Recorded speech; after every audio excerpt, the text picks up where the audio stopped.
இப்போ இதை மாற்ற வேண்டும் என்று ஒரு பெருங்கனவோடு தொடர்ந்து களத்திலே நின்று போராடி வருகிறோம் உங்கள் பிள்ளைகள். 30 கோடி முதலீடு செய்கிற ஒரு வேட்பாளருக்கு இடையில் போட்டியிடுகிற நாங்கள் அந்த வட்டி காசை கூட செலவு பண்ண முடியாத நிலையில் நின்று கொண்டிருக்கிறோம்.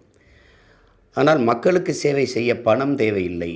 தன்னலமற்ற உண்மையும் நேர்மையுமாக பணியாற்ற வேண்டும் என்கிற மனம் இருந்தாலே போதும் என்பதை நிரூபிக்கத்தான் தொடர்ந்து உங்கள் பிள்ளைகள் இந்த களத்திலே நின்று வருகிறோம். இம்முறையும் அதே கனவோடு நிற்கிறோம். எங்கள் திருநாட்டில் எங்கள் நல்ல ஆட்சி, பசி, பஞ்சம், ஊழல், லஞ்சம், கொலை, கொள்ளை, சாதிய இழிவு, தீண்டாமை, பாலியல் வன்கொடுமை, அடக்குமுறை, ஒடுக்குமுறை, வழக்கொல்லை, மத போதை, இது ஏதுமற்ற ஒரு புதிய ஒரு தேசம் செய்வோம், மக்கள் புரட்சியால் அதை உறுதி செய்வோம் என்ற முழக்கத்தோடு களத்திலே நிற்கிறோம். எப்போதும் போல எமது மக்கள் ஒவ்வொரு தேர்தலிலும் தங்களால் இயன்ற நிதியை கொடுத்து எங்களை வலிமைப்படுத்தி இருக்கிறீர்கள்.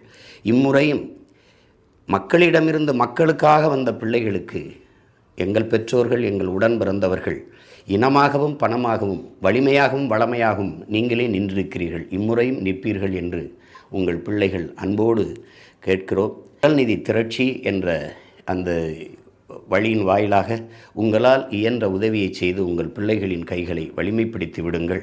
களத்திலே நின்று திரள் நிதி திரட்சி என்ற அந்த வழியின் வாயிலாக உங்களால் இயன்ற உதவியை செய்து உங்கள் பிள்ளைகளின் கைகளை வலிமைப்படுத்தி விடுங்கள்.